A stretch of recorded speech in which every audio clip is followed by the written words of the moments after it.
Episode ke-34, di mana obat yang kau janjikan? Sinta, suara seorang ibu, memecah keheningan. Kebayanya tampak usang.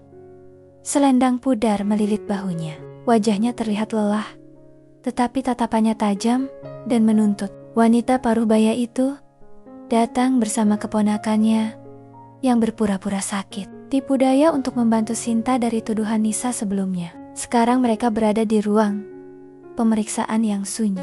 Hanya suara kipas angin tua dan bau alkohol medis bercampur dengan aroma samar obat herbal yang terdengar. Sinta berdiri di dekat meja, tampak cemas. "Bu Lastri," katanya pelan. Suaranya hampir gemetar. Orang-orang mulai curiga, terutama setelah masalah kemarin. "Aku tidak bisa lagi bebas mengambil obat dari gudang." Lastri menarik napas dalam-dalam dan menatapnya tajam. "Itu karena kau lambat, Sin. Jika aku masih dipercaya, penduduk desa tidak perlu datang ke pos kesehatan ini. Sekarang mereka lupa siapa yang dulu membantu mereka." Ia menyipitkan matanya.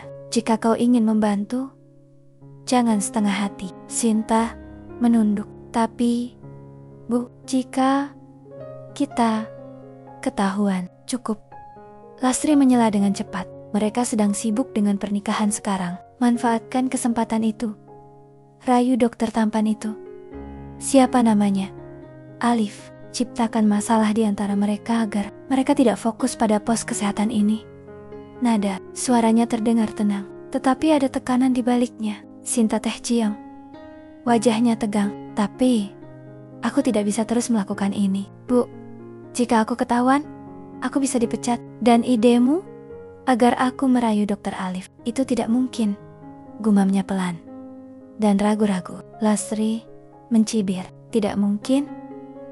Ingat, Sin, kau sekarang menjadi perawat karena aku membantumu dengan biaya sekolah. Jika aku tidak membantu, apakah kau pikir kau bisa bekerja di sini?" Ia sedikit mencondongkan tubuh. "Saat aku punya banyak uang dan orang-orang kembali mempercayaiku, kau bisa berlatih sendiri. Aku akan menyerahkan semuanya padamu." Sinta menelan ludah, menunduk lebih dalam. Ada rasa takut dan bersalah, tetapi juga rasa terima kasih yang membuatnya tak mampu menolak. Ia tahu apa yang dilakukan Bu Lastri salah, tetapi di sisi lain, ia juga tahu bahwa tanpa bantuan wanita itu, hidupnya mungkin tidak akan seperti sekarang. Suasana hening. Hanya suara detak jam dinding yang terdengar. Kemudian, terdengar ketukan pelan di pintu. Sinta segera menoleh. Wajahnya langsung pucat.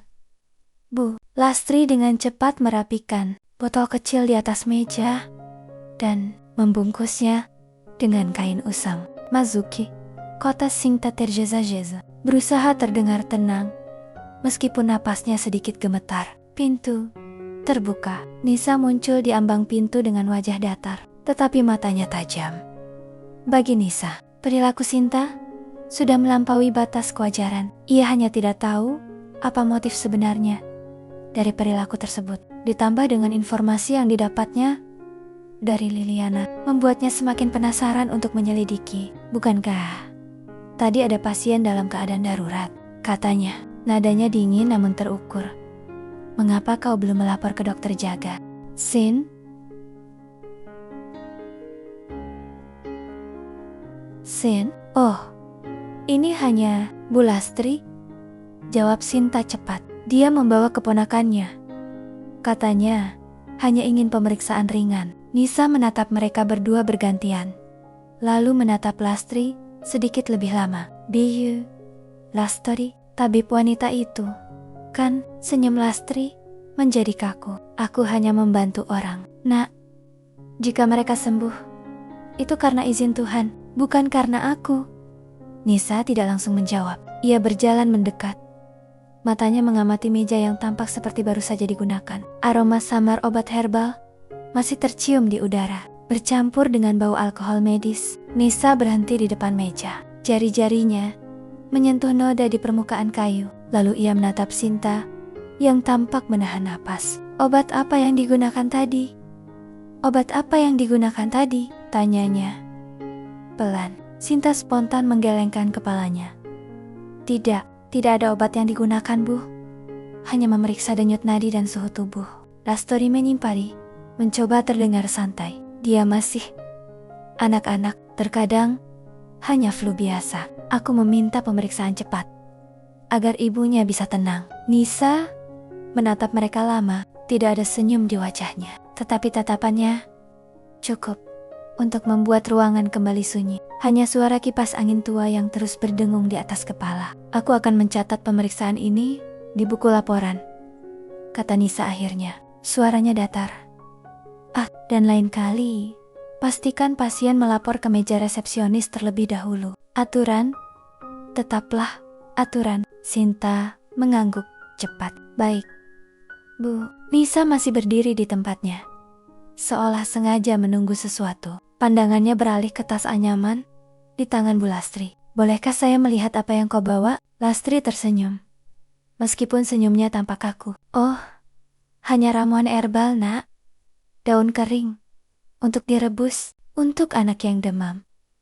Dia mengeluarkan sedikit isi tasnya, dan memang ada beberapa ikat daun kering dan botol kecil berisi cairan berwarna coklat. Nisa memperhatikan sejenak, lalu mengangguk tanpa ekspresi. Hati-hati dengan bahan-bahan yang kau gunakan. Beberapa penghuni datang dengan alergi parah karena ramuan dengan dosis yang tidak jelas. Kata-kata itu membuat senyum Lastri menghilang seketika. Dia hanya menjawab dengan anggukan lembut. Baiklah, kata Nisa akhirnya. Kuharap tidak ada yang disembunyikan. Pos kesehatan ini harus tetap bersih dari hal-hal yang dapat membahayakan pasien. Ia berbalik untuk pergi, tetapi berhenti di ambang pintu. Tatapannya singkat, tetapi tajam ke arah Sinta. Dan kau, Sin, jangan sampai aku mendengar lagi ada pemeriksaan tanpa laporan.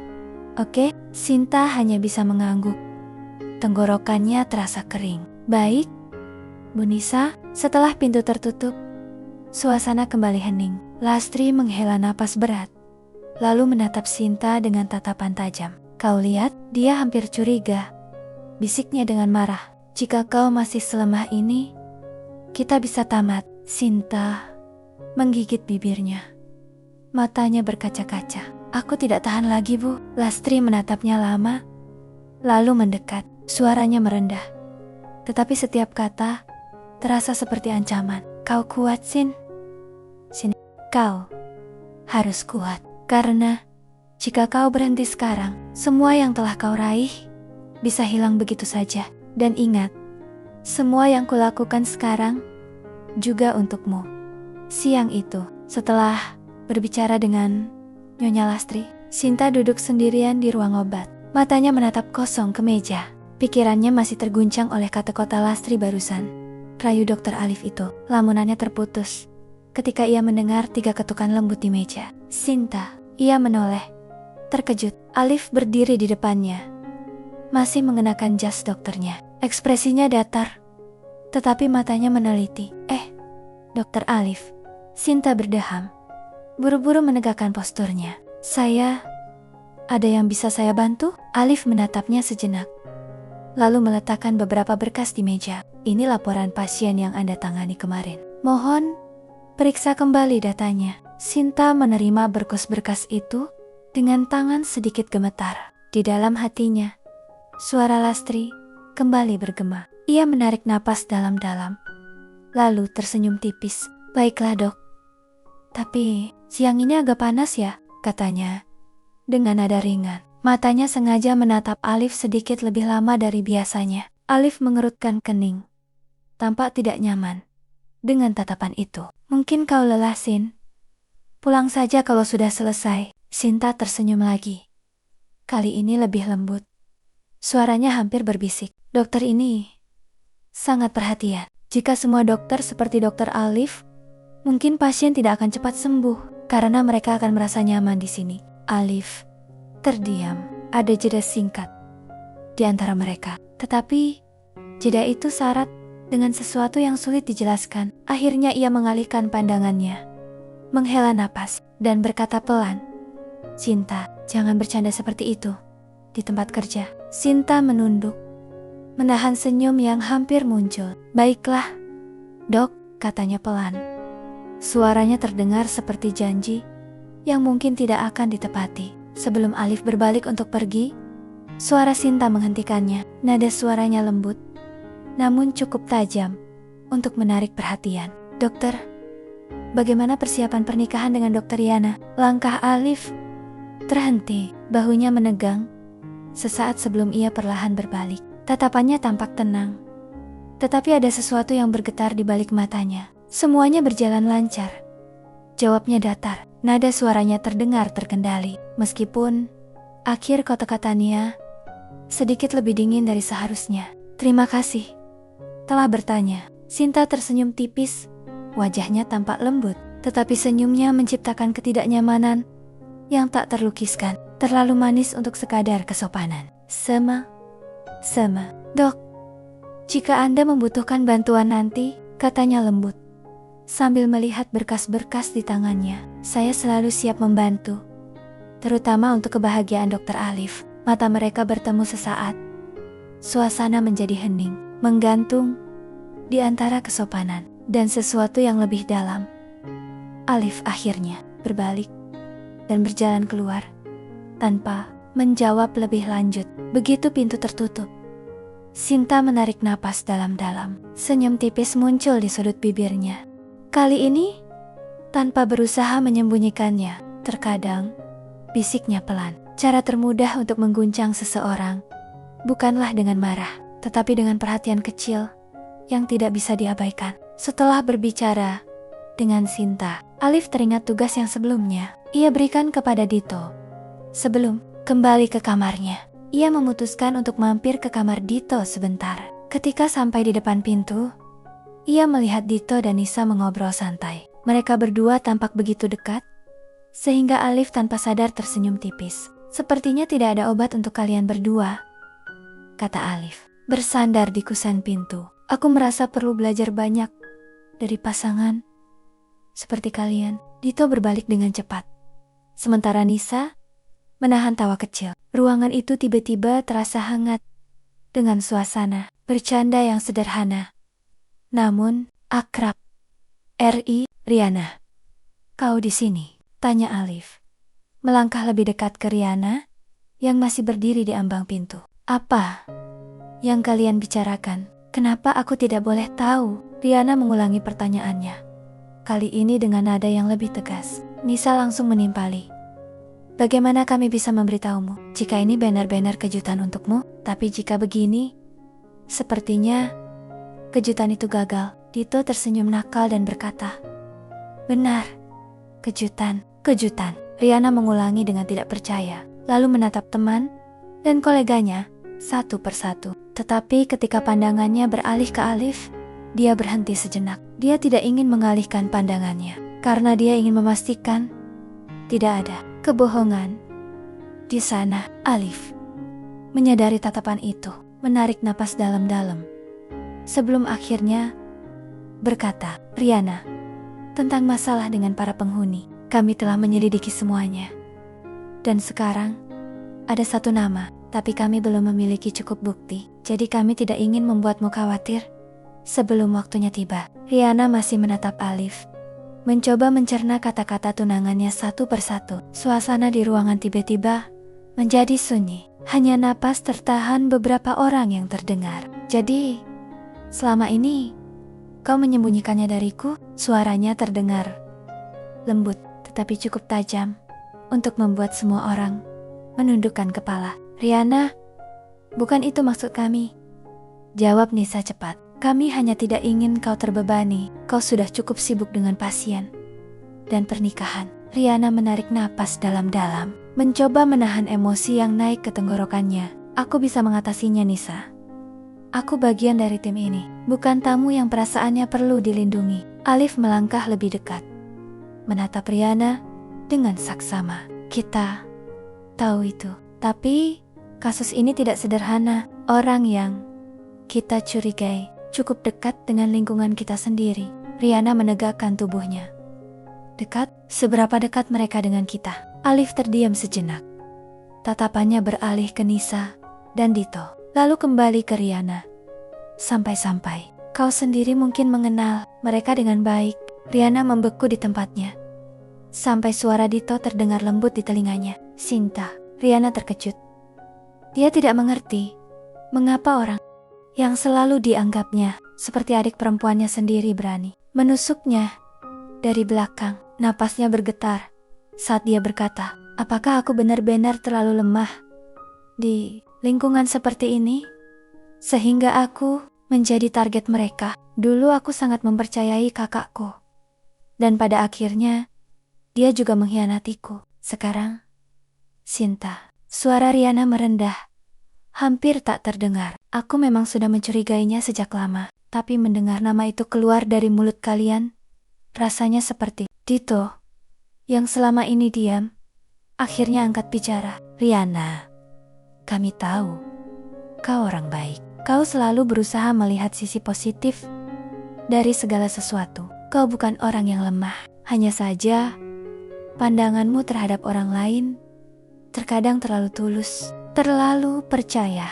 Riana menatap Dito tanpa berkata apa-apa. Matanya bergetar, menahan perasaan campur aduk antara kekecewaan dan kemarahan. Aku hanya tidak menyangka Sinta akan bertindak sejauh itu, katanya pelan. Dia sering menemaniku saat aku bekerja lembur, bahkan membelaku di depan para penghuni. Nisa mendekat perlahan, mencoba menenangkannya. Kami juga tidak menyangka, tapi bukti yang kami temukan sejauh ini semuanya mengarah padanya. Mungkin dia punya alasan sendiri. Riana menggelengkan kepalanya perlahan.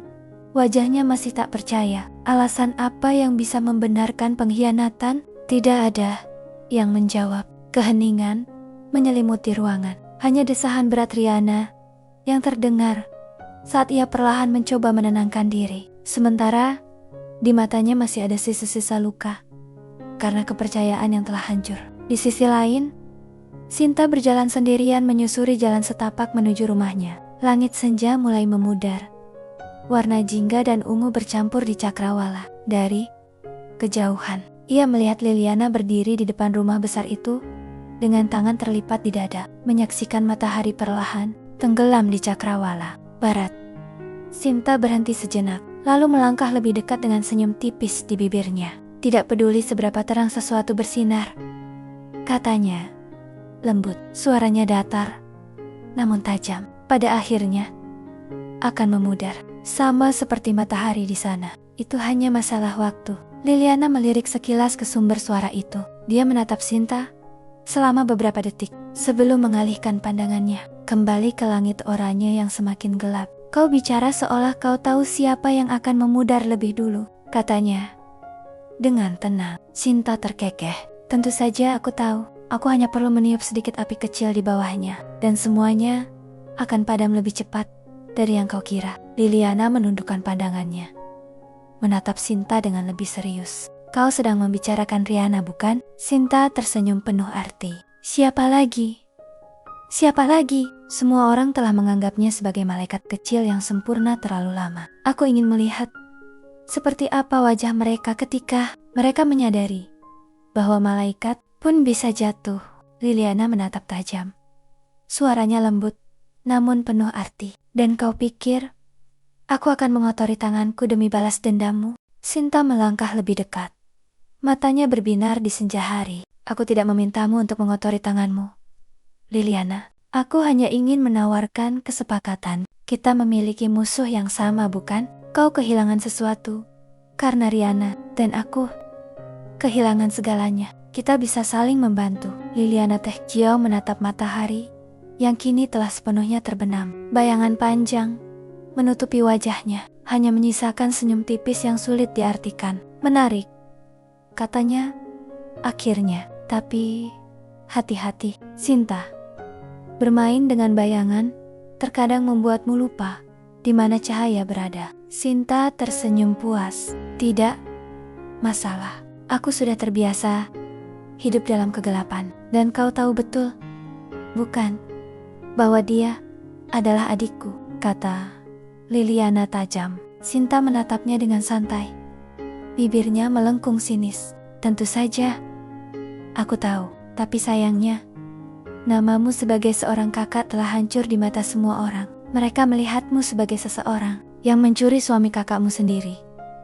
Ia sedikit mencondongkan tubuh ke depan. Suaranya semakin menusuk. Jadi, tidak perlu bersembunyi di balik statusmu sebagai kakak jika kau sendiri gagal menjadi pelindungnya. Liliana terdiam sejenak. Tatapan matanya dingin. Tetapi ada sedikit getaran di sana. Antara amarah dan rasa tersinggung. Angin malam bertiup lembut, menggoyangkan helaian rambut yang terlepas di sisi wajahnya. Aku gagal menjadi pelindung, ulangnya pelan.